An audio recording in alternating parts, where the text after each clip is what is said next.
배우 이선균 씨 사망 사건과 관련해 문화예술계 인사들이 기자회견을 열었습니다. 경찰의 수사 과정이 적절했는지, 언론에서 보도한 정보는 어떻게 제공됐는지에 대한 과정을 정확히 수사해 규명하라고 촉구했습니다. 재작년 윤석열 대통령의 순방길에 불거진 바이든이냐 날리면이냐 발언 논란을 둘러싼 재판 결과가 나왔습니다. 법원은 MBC의 정정 보도를 요구한 외교부의 손을 들어줬습니다.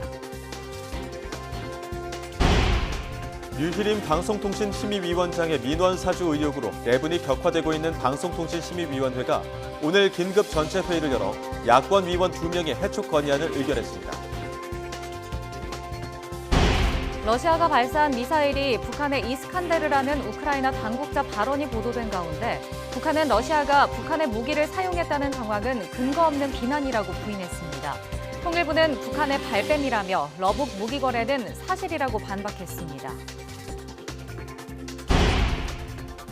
타이완 총통 선거가 하루 앞으로 다가왔습니다. 미국과 중국의 대리전 구도로 펼쳐지는 대선을 앞두고 양국의 역외 선거전도 치열합니다. 베이징 특파원 연결해 알아봅니다.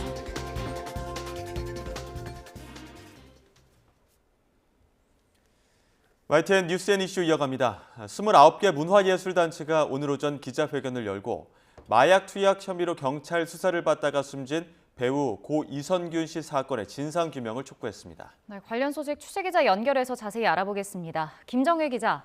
네, 김정혜입니다. 네, 문화예술인들의 요구사항 어떤 것들이었습니까?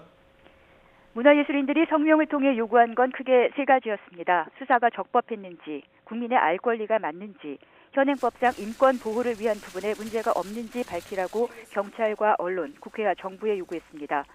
수사당국에 대한 요구를 보면 고 이선균 씨에 대한 마약 투약 의혹 보도가 처음 나온 뒤 사망하기까지 공보 책임자나 수사 업무 종사자가 부적절한 언론 대응을 한 게 없었는지 명확히 하라고 요청하고 있습니다. 특히 국과수 감정에서 음성 판정이 난 11월 24일 당시 KBS 보도에 다수의 수사 내용이 어떤 경위와 목적으로 제공됐는지 또 세 차례 소환이 모두 공개 조사로 이루어진 게 적법했는지 밝히라고 했습니다. 언론에 대해서는 내사 단계부터 시작된 수사 보도가 과연 국민의 알 권리인지 공익적 목적이 맞는지를 물었습니다. 혐의 사실과 동떨어진 사적 대화까지 보도한 사례를 언급하고 전체 언론의 보도 목적이 맞지 않는 기사 내용을 삭제하라고 요청했습니다. 정부와 국회에는 수사 절차가 적법했다 하더라도 현행법상 인권 보호를 위한 부분에 문제가 없는지 피의자의 인권과 국민의 알 권리 사이에서 원칙과 예외가 뒤바뀌지 않도록 해달라고 입법적 개선을 주문했습니다. 네, 그동안 이번 사건과 관련해서 어떤 문제점들이 있었습니까? 네, 수사 부분에서는 일단 단순 첩보를 토대로 한 내사 단계부터 정보가 외부로 흘러나가서 잡음이 많았습니다. 연예인 마약 사건이라는 명칭 자체만으로도 대중적 관심이 큰데 구체적 단서가 부족한 상태에서 수사 대상에 대한 정보만 유출돼 혼란이 커졌습니다. 또 유흥업소 실장 김모 씨의 진술을 중심으로 수사가 이루어졌는데 진술의 신빙성을 충분히 따져보기 전에 정보가 새고 이후 가수 권지용 씨나 이선균 씨의 마약 검사 결과 음성 판정이 잇따라 나오면서 물증 없이 실장의 말에만 의존했다는 비난이 일었습니다. 언론도 증거가 구체적으로 나오지 않는 상황에서 마약 투약을 의심하는 내용의 보도가 많았습니다. 사생활 관련 정보가 담긴 녹취까지 공개돼 파문이 일었는데 이선균 씨 측은 이 녹취가 맥락을 자르고 편집된 것이라고 반발하기도 했습니다. 기성 언론의 보도뿐 아니라 유튜브 콘텐츠들도 사실 확인이나 취재 없이 이슈몰이에 나서면서 사실상 인격 살인이었다는 지적도 받았습니다. 네, 오늘 기자회견장에 봉준호 감독 비롯해서 많은 문화예술인들이 참석했는데 현장 분위기는 어땠습니까? 네, 말씀하신 대로 봉준호 감독과 가수 겸 작곡가 윤종신 씨, 배우 김희성 씨 등 많은 문화예술인들이 오늘 기자회견장에 참석했습니다. 담담하지만 단호하게 이번 사건이 진행된 2달을 인격살인이 벌어진 시간으로 규정하고 요구 조건이 담긴 성명서도 낭독했습니다. 문화예술인들은 고 이선균 씨 같은 안타까운 죽음이 반복돼서는 안 된다는 데 공감해왔습니다. 때문에 이를 밝히는 것이 동료로서의 최소한의 도리라고 생각해 29개 단체 2,000여 명이 동참한 성명서를 내고 기자회견을 열게 됐다고 설명했습니다. 지금까지 YTN 김정희입니다. 북한이 최근 유엔 안보리 회의에서 러시아가 북한 미사일을 사용해 우크라이나를 공격하고 있다는 비판이 제기된 데 대해 근거 없다고 발뺌했습니다. 이에 정부는 러북 간 무기 거래가 사실인 점은 명백하다며 정면으로 반박했습니다. 취재기자 연결합니다. 조수연 기자. 네, 통일외교안보부입니다. 먼저 북한 측 주장부터 전해주시죠. 네, 김성 유엔 주재 북한 대사가 대외 매체인 조선중앙통신에 낸 담화 내용인데요. 미국이 러시아와의 전략적 대결에서 힘과 수가 딸린다는 것을 스스로 드러내놓을 뿐이라면서 미국의 근거 없는 비난에 일일이 논평할 필요를 느끼지 않는다고 밝혔습니다. 유엔 안보리 회의에 대해서는 자주적 주권 국가들 사이에 합법적 관계를 비법화하려는 미국의 처사는 국제법에 대한 전면 거부라고 주장했습니다. 그러면서 우크라이나 사태는 러시아의 합리적이고 정당한 안전 이익을 침해하며 나토의 동진을 계단식으로 추진한 미국의 대결 정책에 의한 것이라는 기존 주장을 되풀이했습니다. 이에 대해 우리 정부는 북한의 주장을 정면으로 반박했습니다. 통일부는 손바닥으로 하늘을 가릴 수 없듯이 양측의 거듭된 부인에도 러북 간 무기 거래가 사실인 점은 명백하다고 밝혔습니다. 특히 김성 대사가 러북 간 무기 거래와 관련해 근거 없는 비난이라고 일축하면서도 정작 무기 거래에 대한 명확한 부인은 회피했다고 지적했습니다. 이어 양측의 무기 거래는 유엔 안보리 제재 위반이며 국제사회 규범을 훼손하는 불법적 행위임을 다시 한번 강조한다면서 불법적인 무기 거래를 즉각 중단해야 한다고 촉구했습니다. 네, 이런 가운데 미국은 북한의 탄도미사일을 러시아에 이전하는 데 관여한 러시아 기업과 개인을 제재했다고요? 네, 그렇습니다. 미 국무부는 러시아 국영항공사 제22사 항공단과 이 수장을 비롯해서 러시아 기업 3곳과 개인 1명을 제재했다고 밝혔습니다. 국무부는 이와 별도로 러시아군 수송항공사령부가 소유한 항공기 4대에 대해서도 자산 동결 조치를 취했습니다. 미 국무부는 이 제재 대상들이 지난해 11월부터 북한의 탄도미사일과 미사일 관련 화물들을 러시아로 운송하는 데 관여했다고 설명했습니다. 토니 블링컨 미 국무장관은 성명을 통해 북한 탄도미사일의 러시아 이전은 러시아의 침략 전쟁을 지원하고 우크라이나 국민의 고통을 가중하며 글로벌 비확산 체제를 약화시키는 행위라고 규정했습니다. 이런 가운데 조태열 신임 외교부 장관은 블링컨 장관과 첫 전화 통화를 하고 한미 관계 또 한미일 협력, 북한 문제 등을 논의했습니다. 두 장관은 연초 서해 포병 타격을 포함한 북한의 위협에 대해 평가와 우려를 공유하고 북한의 불법적 핵미사일 도발과 러시아에 대한 무기 지원 등 군사 협력을 강력히 규탄했습니다. 이와 관련해 유엔 등 국제 무대에서 긴밀히 공조하고 한미 핵협의 그룹 확장 억제 전략 협의체 등을 통해서 확장 억제 실효성을 강화하기로 했습니다. 지금까지 통일외교안보부에서 YTN 조수현입니다. 하루 앞으로 다가온 타이완 총통 선거, 막판 유세전이 치열합니다. 미중 패권 경쟁 구도 속에 치러지는 이번 대선, 선거 판세도 촉박빙인데요. 중국 현지 연결에 들어보겠습니다. 강정규 특파원. 네, 베이징입니다. 먼저 하루 앞으로 다가온 타이완 총통 선거 어떻게 치러집니까? 네, 내일 아침 8시부터 오후 4시까지 타이완 총통과 입법위원 113명을 뽑는 투표가 동시에 치러집니다. 투표 하루 전인 오늘 각 당의 막판 총력 유세전이 펼쳐지고 있습니다. 타이완엔 부재자 투표 제도가 없고 호적지에서 투표를 해야 하는데요. 외지 생활을 하는 학생, 직장인은 물론 해외 유권자들의 귀향 행렬도 이어지고 있습니다. 미중 패권 경쟁의 최전선인 타이완 선거 결과에 따라 향후 국제 정세도 달라질 수밖에 없겠죠. 인류의 절반인 42억 인구가 투표하는 올해 그 첫 테이프를 끊는 선거라는 점에서도 세계의 이목이 쏠리고 있습니다. 네, 그럼 판세는 어떻습니까? 네, 이번 대선은 민진당과 국민당, 전통의 양당 대결 구도에 신흥 민중당이 가세한 3파전입니다. 팽배한 반중 여론 속에 이미 대세가 정해졌던 4년 전과 달리 이번 대선은 초박빙 판세입니다. 중국과 타이완, 양안 경색 국면에 대한 피로감이 작용하고 있다는 말이 나오는데요. 그동안 8년 단위 정권 교체 주기를 깨고 민진당이 처음으로 12년 연속 집권하는 해를 두고도 표심이 엇갈리고 있습니다. 투표 열흘 전부터 지지율 조사 공표 금지에 들어간 가운데 시진핑 주석을 믿어야 한다는 국민당 마잉주 전 총통의 발언이 막판 변수로 떠올랐습니다. 민진당은 반중 정서 결집에 호재로 판단하며 공세를 퍼붓고 있고 국민당조차 마잉주를 최종 유세장에 초대하지 않는 등 선긋기에 나섰습니다. 네, 이번 타이완 대선을 미중 대리전 구도로 보기도 하는데 그 배경도 짚어볼까요? 네, 제1열도선과 제2열도선이라는 군사 전략 용어 들어보셨나요? 여기서 타이완의 위치, 중국의 턱 밑을 겨냥하거나 미국의 해상 봉쇄선을 뚫는 요충입니다. 또 국제 물동량의 절반이 타이완 해협을 지나는데 특히 우리나라엔 절대적인 무역 통로죠. 타이완에 있는 세계 최대 파운드리 업체 TSMC도 미중 반도체 전쟁의 주요 변수로 꼽힙니다. 미국과 중국이 타이완 대선에 직간접적으로 개입하는 배경인데요. 양국의 이런 삽바싸움, 타이완 대선을 넘어 11월 미국 대선까지 이어질 거란 전망도 나옵니다. 지금까지 베이징에서 전해드렸습니다.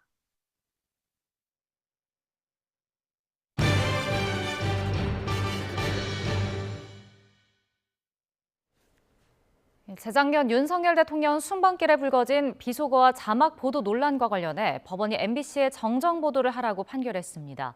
1년이 넘게 이어진 재판 끝에 재판부 판단이 나왔는데요. 자세히 알아보겠습니다. 유서연 기자. 네, 서해부입니다. 네, 법원이 어떻게 판단을 했습니까? 네, 외교부가 주식회사 문화방송을 상대로 낸 정정보도 청구 소송에서 승소했습니다. 재판부는 판결 확정 뒤 최초로 방송되는 뉴스데스크 프로그램 첫머리에 앵커가 정정보도문을 낭독하도록 했습니다. 또 그동안 제목과 본문을 자막에 계속 표시하도록 했습니다. 만약 하지 않을 경우 다음 날부터 하루당 100만 원씩 계산해 외교부에 지급해야 합니다. 이에 더해 소송 비용도 MBC가 부담하게 됐습니다. 앞서 재판부는 보도 진위를 가려내기 위해 윤 대통령 발언에 대한 전문가 감정을 진행했는데 바이든인지 날리면인지는 정확하게 감정할 수 없다는 결과가 나오기도 했습니다. 재판부는 오늘 선고에서는 주문만 했고 자세한 내용은 판결문을 통해 추후 밝히겠다고 전했습니다. MBC는 이번 재판부 판단에 대해 상소할 방침으로 알려졌습니다. 네, 이게 재작년 사건이라서 정확하게 기억하지 못하는 분들도 계실 텐데 어떤 사건이었는지 다시 한번 설명해 주시죠. 네, 재작년 9월 윤석열 대통령의 미국 순방 기간 불거진 이른바 비속어 논란 관련입니다. 당시 발언 다시 한번 들어보시겠습니다.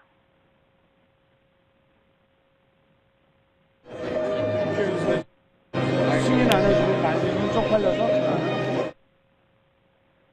같은 발언을 놓고 MBC는 윤 대통령이 비속어와 함께 의회에서 승인이 안 되면 바이든이 창피해서 어떡하느냐는 취지로 말했다고 자막을 넣어 보도했고 대통령실은 윤 대통령이 바이든이 아니라 날리면이라고 했다면서 MBC가 허위 보도를 했다고 반박했습니다. 이후 외교부가 언론중재위원회를 통해 정정보도 절차를 밟았지만 MBC가 윤 대통령 발언을 왜곡하지 않았다고 맞서면서 조정이 불발됐습니다. 그러자 외교부는 법원에 MBC 박성재 대표를 상대로 정정보도를 청구하는 소송을 제기했습니다. 당시 직접적인 당사자인 윤 대통령이나 대통령실이 아닌 외교부가 나서는 게 적절한지를 두고 쟁점이 되기도 했는데요.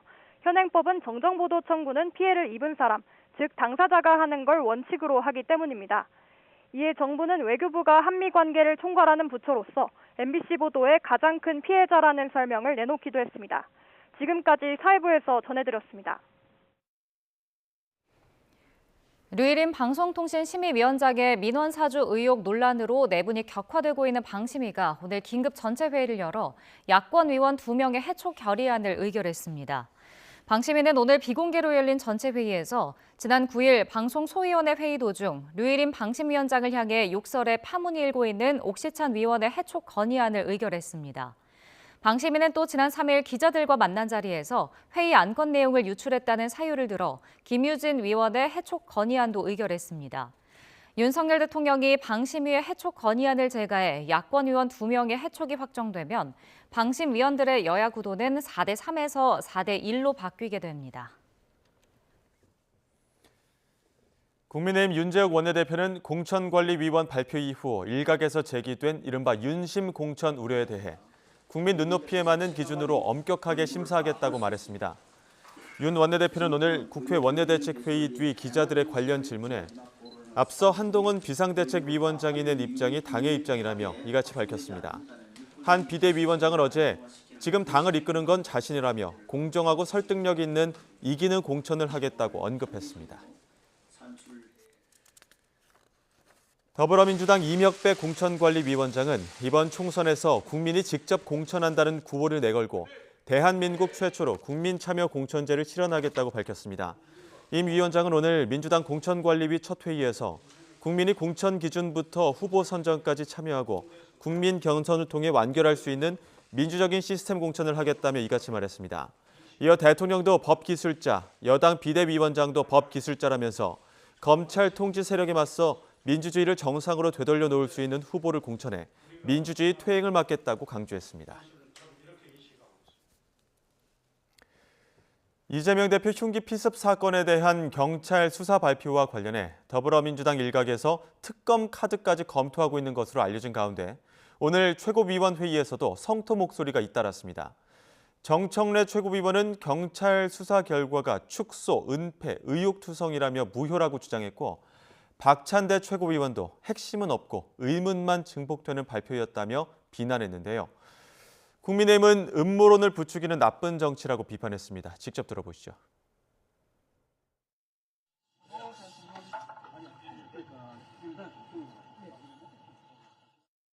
이상하지 않습니까?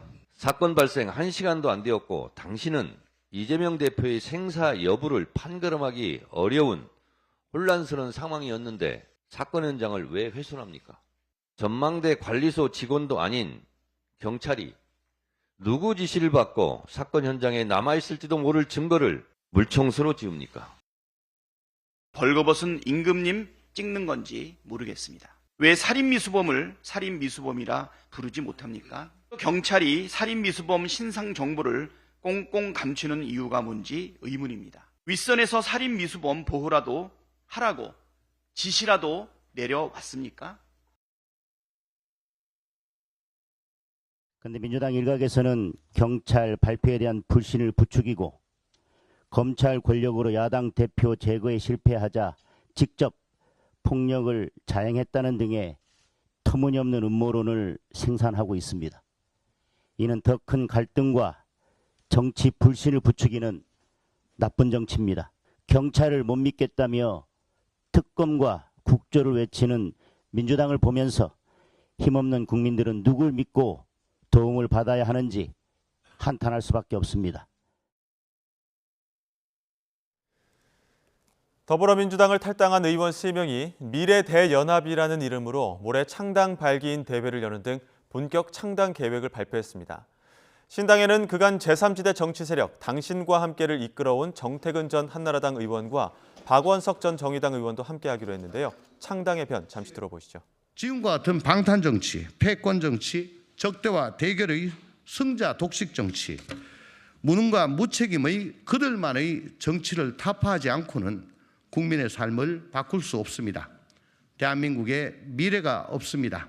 우리 정당이 정권을 잡고 20년을 집권하고 200석을 얻는 것보다 정치인 개인이 재선을 하고 3선을 하는 것보다 그 권력으로 어떤 정치를 할 것인가, 국민의 삶을 그리고 대한민국의 미래를 어떻게 바꿀 것인가, 그것이 더 중요하며 본질적인 정치의 소명이자 가치입니다. 모든 개혁 세력, 미래 세력이 함께하는 플랫폼을 만들겠습니다.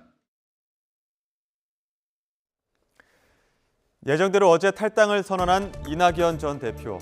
신당 창당까지 공식 선언하면서 이준석 가칭개혁신당 정강정책위원장과의 연대 가능성도 활짝 열어뒀습니다. 오늘 아침 인터뷰에서는 세대 통합의 모델이 될 수 있을 거라며 사실상 러브콜을 보냈는데요. 심지어 진중한 모습의 자신과 이준석 위원장의 분방한 모습의 합을 보는 것도 재밌는 관전 포인트가 될 거라며 기대감을 드러냈습니다. 이준석 전 대표는 청년 정치를 상징하는 분이 돼 있고요. 예. 저는 좀 외람됩니다만은 경험 많은 정치인의 대표격으로 돼 있지 않습니까? 그런 점에서는 세대 통합의 모델이 될 수도 있다. 네. 이렇게 생각합니다. 또 두 사람의 캐릭터가 저는 좀 진중하고 말도 느릿하고 하는 편인데 예. 이준석 대표는 굉장히 분방하고 발랄하신 분이지 않습니까? 예, 예. 그런 점에서 국민들께서 좀 재밌어할 요인도 있다. 이렇게 생각합니다. 자, 하나는 엄숙주의를 걷어내야 한다. 네. 지금 대표님 말씀하신 거에 대해서 이준석 대표는 이 점을 강조하는데 이건 어떻게 받아들이세요? 좋은 충고지요. 그래요? 저도 걷어내고 싶어요. 네. 잘 안 떨어져서 그렇지. 네, 그렇다면 이준석 위원장 측은 어떨까요? 비교적 적극적인 이낙연 전 대표와 달리 이준석 위원장은 주춤하는 모양새입니다.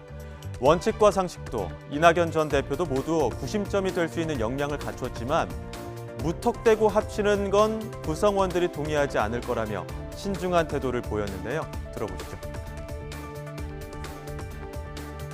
결국엔 아까 제가 질량이라고 얘기했던 것처럼 어차피 제3지대의 총 질량이 얼마나 중요하고요. 또 가장 어떤 세력이 중심에 있어서 사람들을 모을 수 있는 그런 질량을 가지고 있는지 이걸 따져봐야 된다고 생각하고요. 저는 원칙과 상식에 용기를 내서 먼저 행동하시는 의원님도 그렇고 그리고 이낙연 총리도 그렇고 다 그런 구심점이 될 수 있는 중요한 분들이다 생각하고요. 다만 아까 말했듯이 이견이 다수 노정되는데도 불구하고 그냥 무턱대고 합치자 아니면 연대하자 이런 이야기는 당장 저희 당내 구성원들도 그렇게 끌려하지 않고 그리고 또 대중도 그만큼의 지지율로 화답하지 않을 것이다 이런 생각하기 때문에 최대의 공약수를 찾기 위한 노력을 계속할 것 같습니다. 이낙연 전 대표와 이준석 위원장, 이른바 낙준연대를 바라보는 정치 원로의 시각은 어떨까요? 특히 두 사람을 잘 알고 있는 김무성 전 새누리당 대표는 부정적으로 봤습니다. 범국민 정당, 속칭 범탕은 성공한 예가 없다며 지향점이 다를 것이라고 말했는데요. 결국 계란으로 바위치기가 될 것이라고 평가했습니다. 들어보시죠. 정당은 이념을 같이 하는 동지들끼리 모여가지고 정권 창출을 위해서 모여있는 집단이 정당입니다. 그런데 이낙연 대표, 이준석 대표는 그동안에 지향점이 달랐지 않습니까? 그런데 그게 합쳐진다고 해가지고 시너지 효과가 있을지 그동안 정치사를 보면 범탕은 성공한 예가 별로 없습니다. 아시다시피 대구 경북의 주민 정서는 가장 보수 우파 쪽입니다. 국민의힘에 대한 지지율이 또 가장 높고 민주당에 대한 지지율이 가장 낮은 지역이 TK 지역입니다. 그런데 이준석 대표가 국민의힘에 불리한 정치 행위를 하면은 여기에 TK 주민들이 동참하겠습니까? 이것은 이런 걸 보고 바위의 계란치기라고 하는 겁니다. 또 다른 정치 원로, 박지원 전 국정원장의 평가는 달랐습니다. 일단 낙준연대의 성공 가능성은 높여쳤는데요. 하지만 낙준, 둘 다 성공하지는 않을 거라고 봤습니다. 이준석 위원장에게는 플러스 요인이지만 이낙연 전 대표는 마이너스뿐일 거라는 건데요. 왜 그럴까요? 들어보시죠. 정치는, 정당은 선거에서 이기려고 합니다. DJ 편합을 해서 이낙연 신당 창당 대표가 대통령 후보 될까요? 저는 아니라고 봅니다. 아하, 대선 후보 어렵다. 예. 이준석 신당은 저는 성공하리라고 수차 얘기를 했잖아요. 네. 이준석은 스펙트럼이 넓어요. 네. 정의당까지 껴안고 가자는 거 아니에요? 그렇기 때문에 플러스가 됩니다. 영남에서도 이준석의 정치력을 높이 평가할 거예요. 할 거예요.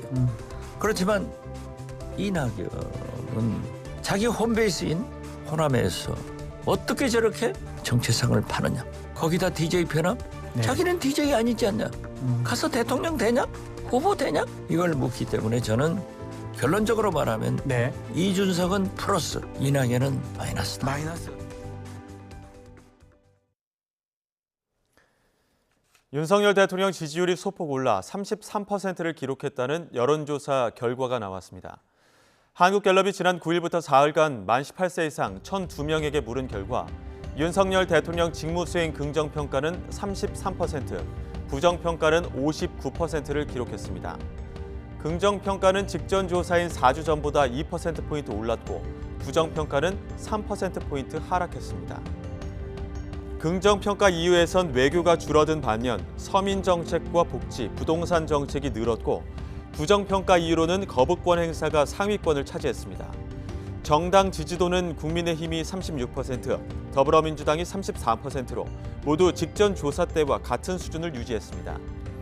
장래 대통령감으로 누가 좋다고 생각하는지 물은 질문에는 이재명 더불어민주당 대표라고 답한 응답자가 23%로 가장 많았고 한동훈 국민의힘 비상대책위원장이 22%로 뒤를 이었습니다.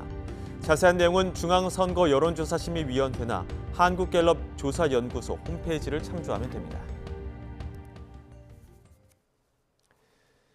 이재명 더불어민주당 대표 피습 여파로 잠시 멈췄던 대장동 위례 성남FC 백현동 재판이 오는 23일 다시 시작됩니다.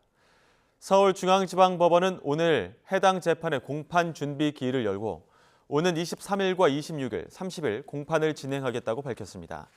이어지는 공판에서는 유동규 전 성남도시개발공사 본부장에 대한 반대 신문이 진행될 예정입니다.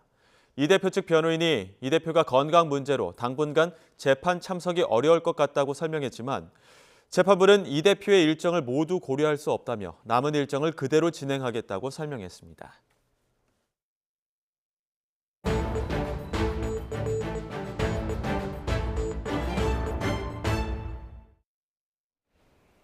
가습기 살균제 사태로 재판에 넘겨진 SK케미칼과 애경산업 전직 임원들이 어제 항소심에서 모두 유죄를 선고받았습니다. 항소심 재판부는 가습기 살균제와 폐 질환 사이 인과관계가 인정된다며 1심 무죄 판단을 뒤집었습니다. 자세한 내용 취재기자 연결해 알아보겠습니다. 김다연 기자. 네, 서울고등법원입니다. 네, 재판에 넘겨진 기업 책임자 전원이 유죄 판결을 받았는데 먼저 선고 결과와 이유부터 짚어주시죠. 네, 서울고등법원은 어제 홍지호 전 SK케미칼 대표와 안용찬 전 애경산업 대표에게 각각 금고 4년을 선고했습니다. 또 함께 기소된 SK케미칼과 애경산업, 이마트 관계자 등 11명에게도 금고 2년에서 4년을 선고했습니다. 금고는 교도소에 수감은 되지만 강제노역은 하지 않는 형벌입니다. 재판부는 방어권 보장을 위해서 이들을 법정 구속하지는 않기로 했습니다. 항소심 재판부는 가습기 살균제 사태를 국민을 상대로 만성 독성 시험이 이루어진 사건으로 규정했습니다.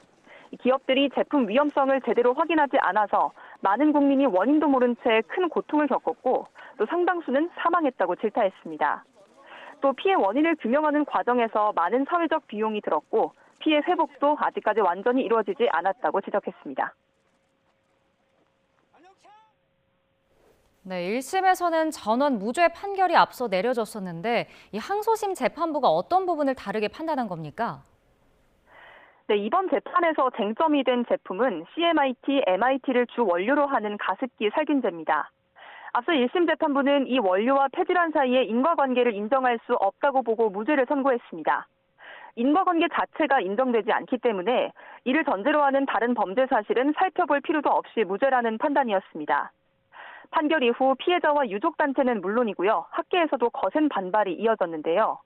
이에 검찰은 항소심에서 CMIT, MIT가 기도를 통해 폐까지 이동한 것을 확인한 국립환경과학원의 최신 연구 결과 등 증거와 참고 자료를 추가로 제출했습니다. 그리고 항소심 재판부는 1심 재판부가 연구의 한계를 종합적으로 고려하지 못했다고 지적하고 CMIT, MIT와 폐 질환 사이에 인과관계가 인정된다고 판시했습니다. 네, 결국 새로 제출된 증거들이 이 판결을 뒤집는 데 결정적인 역할을 한 것 같은데 근데 옥시 대표는 이미 수년 전에 대법원에서 유죄가 확정됐는데 이번 SK케미칼이나 애경 사례랑은 어떤 차이가 있는 겁니까? 네, 가습기 살균제는 원료에 따라서 크게 두 가지 종류로 나눌 수 있습니다. 먼저 SK케미칼과 애경산업의 가습기 메이트, 또 이마트 가습기 살균제처럼 CMIT와 MIT를 사용한 제품이 있고요. 옥시의 가습기 당번처럼 PHMG나 PGH를 사용한 제품이 있습니다. 말씀하신 대로 지난 2018년 신현우 전 옥시 대표가 징역 6년을 확정받는 등 옥시와 롯데마트 관계자 등에겐 이미 유죄 판결이 나왔습니다. 반면 그동안 CMIT, MIT 성분 가습기 살균제를 제조해 판매한 SK케미칼과 애경산업은 처벌받지 않았는데요. 이들 성분과 피해에 대한 인과관계가 확정되지 않아서 2016년 첫 수사 대상엔 포함되지 않은 건데 역학조사 자료가 쌓이면서 추가로 수사가 이루어졌습니다. 이번 판결은 지난 2011년 가습기 살균제 사태가 최초로 불거지고 12년 만에 이들 업체 과실까지 인정한 첫 형사 판결이라서 그 의미가 큽니다. 네, 그렇다면 이번 판결에 대해서 피해자들 반응은 어떻습니까?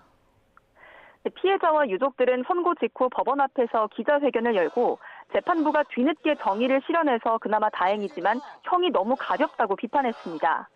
국가는 그동안 무엇을 했는지 책임을 묻고 가해기업이 피해자에게 제대로 배상하도록 대책을 세우겠다고 강조했습니다.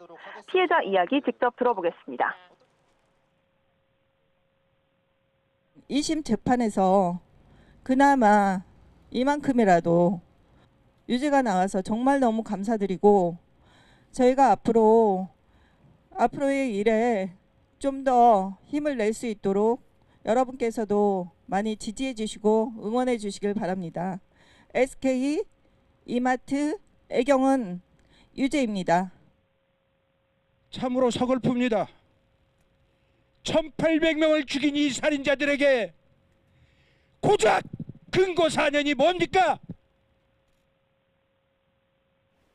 네, 결국 피해자들이 바라는 게 가해 기업의 사과나 책임 인정 또 배상일 텐데요. 이번 판결로 앞으로 피해자들이 배상을 받기는 좀 수월해질 수 있을까요? 먼저 이번 판결은 아직 2심이기 때문에 확정된 건 아닙니다. 만약 피고인들이 불복하면 대법원의 확정 판결이 나올 때까지 길게는 수년을 또 기다려야 합니다. 피해자들이 기업을 상대로 민사소송을 제기하더라도 난관은 남습니다.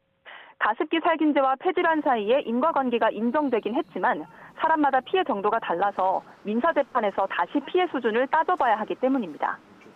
그래서 일부 피해자들은 이번 판결을 계기로 다시 한번 조정을 시도해야 한다고 주장하고 있습니다. 재작년 민간조정위원회는 기업들이 분담해 피해자들에게 9,200억 원을 일괄적으로 지급하라고 제시했지만 무산됐습니다.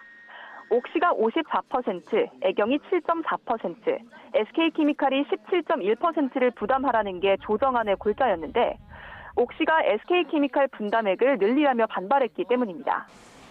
이번 판결로 SK케미칼의 책임이 인정될 가능성이 커진 만큼 분담액을 늘리는 등 다른 조정안이 제시될지도 관심을 모으고 있습니다.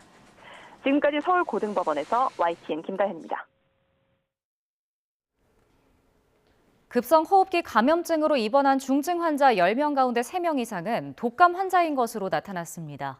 질병관리청은 지난달 31일부터 이달 6일까지 42개 상급 종합병원 중증 급성호흡기 감염증 입원 환자를 분석한 결과 독감 환자가 72명으로 31.7%를 차지했다고 밝혔습니다. 이어 호흡기 세포 융합 바이러스 환자가 19.4%, 코로나19 환자가 15%를 차지했습니다. 최근 독감이나 감기, 노로바이러스로 병원을 찾는 경우가 많습니다. 그런데 항생제를 써서 약을 세게 지으면 병이 금방 낫는다는 잘못된 인식을 가진 환자가 많습니다. 보통 항생제는 우리 몸에 세균이 침입해 감염을 일으켰을 때 치료하기 위해 쓰이는 약입니다. 감염의 원인이 되는 세균을 죽이고 억제하기 위해 만드는 물질로 항생제가 개발된 건데요. 세균 종류나 감염 부위에 따라 적절하게 사용을 해야 합니다. 중요한 건 항생제는 세균 감염에만 써야 하는데 이를 잘 모르는 경우가 많습니다. 세균과 바이러스는 각각 항생제, 또 항바이러스제에 반응하는 특성을 가지고 있습니다. 그러니까 바이러스에 의한 감염인 감기나 독감에는 이 항바이러스제를 써야 하고 항생제는 의미가 없다는 겁니다. 하지만 대부분 환자는 이런 사실을 잘 몰라서 감기나 독감에도 항생제를 사용해도 된다고 생각하고 있었습니다. 항생제가 세균 감염 질환에 사용하는 약물이라고 제대로 인식하는 사람은 25.9%밖에 되지 않았고요. 나머지 70%가 넘는 사람이 항생제 용도를 잘못 알고 있거나 아예 모르고 있었습니다. 또 바이러스로 인한 감기에 항생제를 자주 쓰면 내성도 생긴다는 문제가 있어서 주의가 필요합니다. 유엔 환경계획 보고서는 2050년엔 암으로 사망하는 사람보다 이 항생제 내성으로 사망하는 사람이 더 많아질 것이라고 예측하기도 했는데요.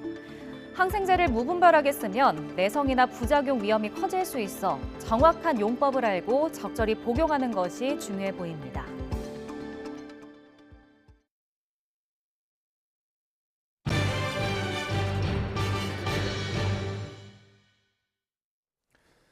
우여곡절 끝에 태영건설의 워크아웃 절차가 개시됐습니다. 채무 상환이 유예되면서 당장 급한 불은 끄겠지만 부실 사업장 정리와 임금 체납 문제 해결 등 남은 과제가 산적해 있습니다.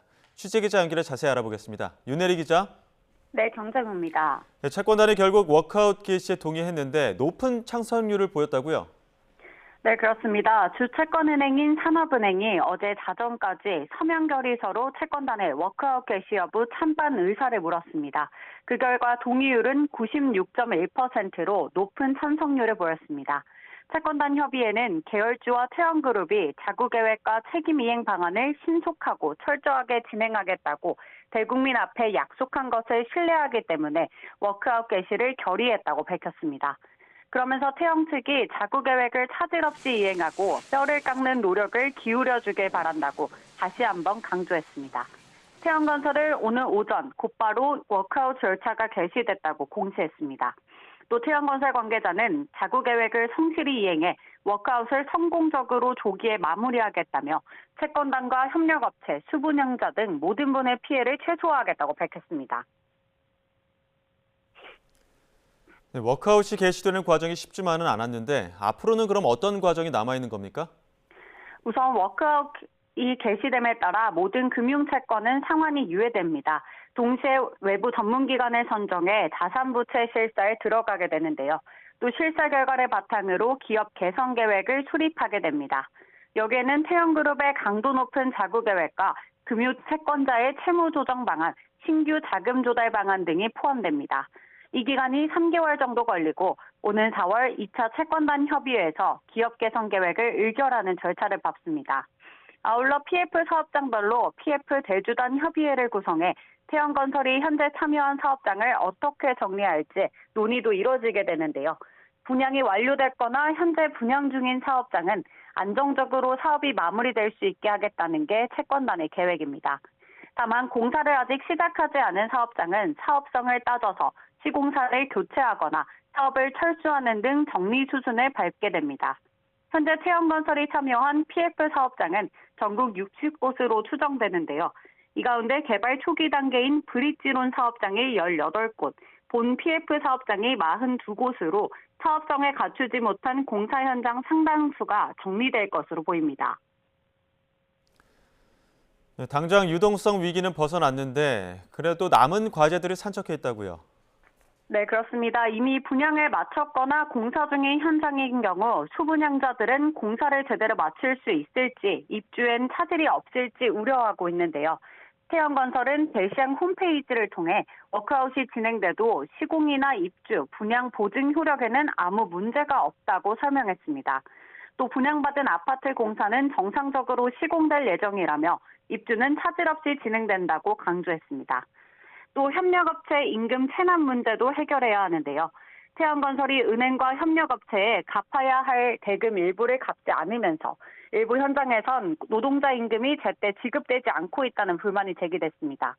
고용노동부는 오는 15일부터 태영건설 공사 현장 105곳을 포함해 임금 미지급 현장 전수조사에 나설 예정입니다. 애초 약속한 자구안이 얼마나 잘 지켜질지도 관건이지 않습니까? 네, 앞서 태영 측은 4가지 자구안을 제시했는데요. 현재 태영 인더스트리 매각 대금 전액을 태영건설에 지원하겠다는 첫 번째 자구안만 지켜졌습니다. 에코비틀 계열사 매각과 블루원, 탐텍 사이로 지분 담보 제공 등 3가지 자구안이 남은 건데요.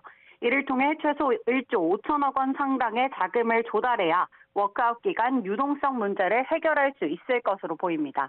태영 측은 이 4가지 자구안을 통해 자금 유동성 문제가 해결되지 않을 경우 TY홀딩스와 SBS 지분을 담보로 제공하겠다며 추가 자구안을 내놓기도 했습니다.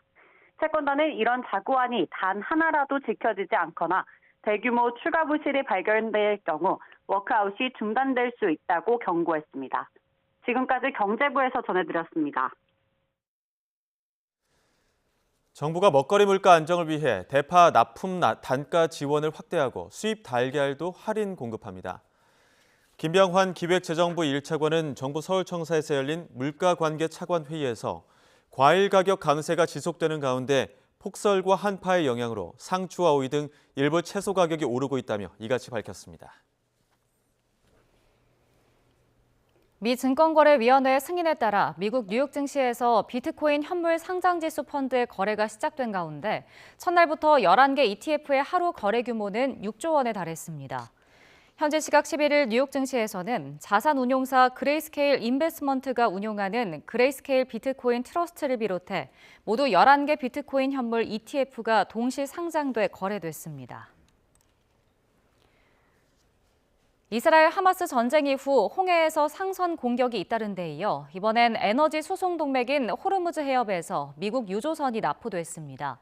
사건 이후 이란 해군은 미국에 대한 보복 조치로 유조선을 압수했다고 밝혀 긴장이 높아지고 있습니다. 워싱턴에서 권준기 특파원입니다.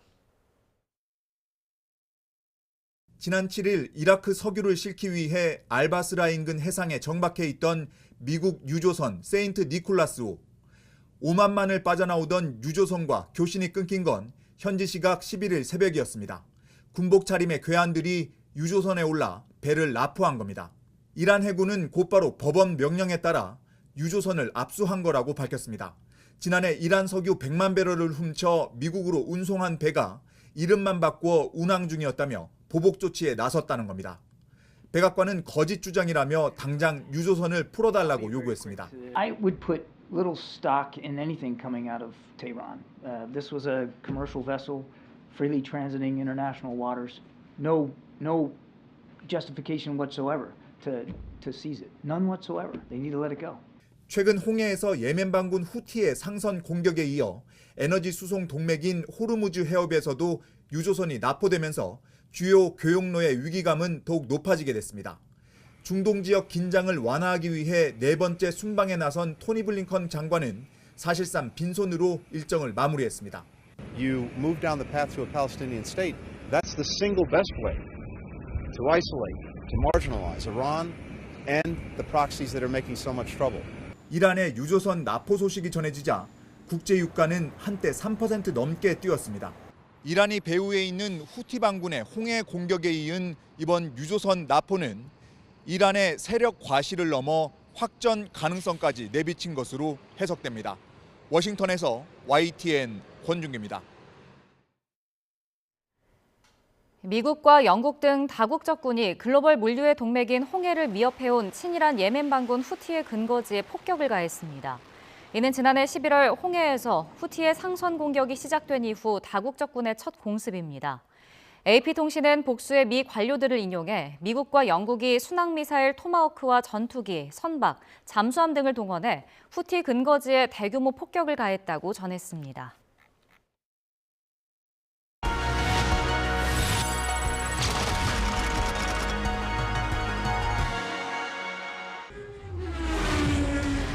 Who's that? It's Niki Lauda. Today with the rain, it's the most dangerous trick in the world. Let's race.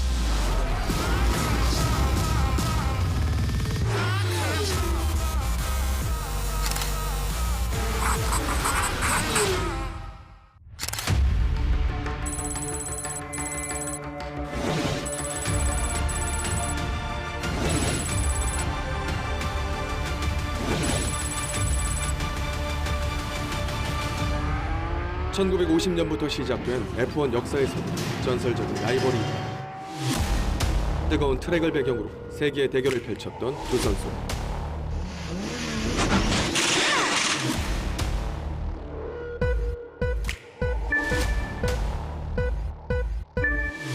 헌트에게 먼저 앞서 나가는 니키 라우다. 레이서들의 무덤이라고 불리는 독일 그랑프리 서킷. 라우다는 악천후 속에 경기를 강행하다 타이어와 브레이크 문제로 충돌해 화염에 휩싸이게 됩니다. 그는 생명이 위독한 상황이었으며 헌트의 우승 경기를 지켜보며 집념을 불태웠다. 급기야 6주 후인 이탈리아 그랑프리에서 아직 화상이 덜 회복된 몸으로 얼굴에 붕대를 감은 채 불사조라고 불리며 레이스에 복귀한다.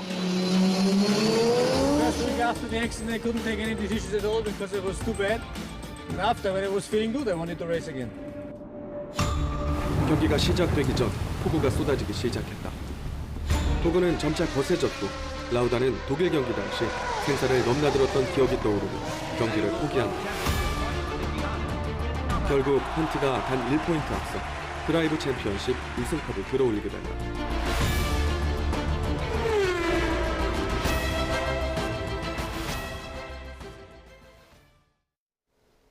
오늘도 공기가 무척 답답합니다. 벌써 사흘째 미세먼지가 해소되지 못하고 있는데요. 이 대기 정체에 중국발 스모그까지 겹쳤기 때문입니다. 현재 전국 곳곳에서 초미세먼지 농도가 여전히 나쁨 수준 보이고 있는데요. 특히 충청과 전북에서는 미세먼지 농도도 높게 나타나고 있습니다. 오늘 바깥에 계신다면 미세먼지용 마스크 꼭 착용해 주셔야겠고요. 노약자와 호흡기 질환자는 가급적 야외 활동을 자제하시는 게 좋겠습니다. 이 미세먼지는 점차 대기 확산이 원활해지면서 내일이면 해소될 것으로 보입니다. 먼지만 아니라면 오늘 전국에 맑은 날씨가 이어지고 있습니다. 다만 동쪽 지방에서는 바람이 강한데요. 동해안을 중심으로는 대기도 건조한 만큼 산불 등 화재 예방 잘 해주셔야겠습니다.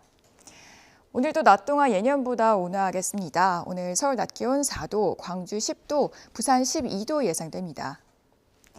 주말인 내일은 전국이 맑아서 외출에도 부담이 없겠습니다. 다만 휴일인 모레에는 전국적으로 비나 눈이 내릴 전망입니다. 날씨였습니다. 이상으로 뉴스 앤 이슈 마치겠습니다. 잠시 후 더 뉴스가 방송됩니다. 시청해주신 여러분 고맙습니다.